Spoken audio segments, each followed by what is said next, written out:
Magandang hapon po sa inyong lahat.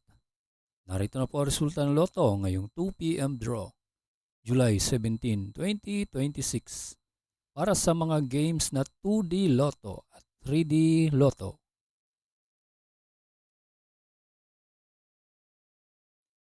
Para sa 2D Lotto, ito po ang winning combination 1 and 25 in exact order.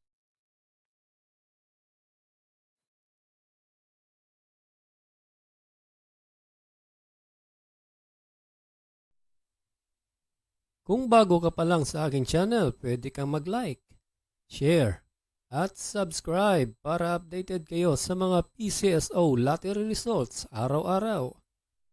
At para sa 3D Lotto, ito po ang winning combination 3, 4, and 0 in exact order.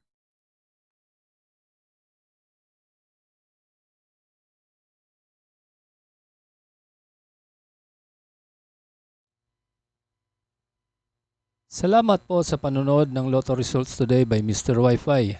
Good luck at maglaro ng responsable. Huwag kalimutang mag-like, share at subscribe. Hanggang sa muli, paalam po sa inyong lahat.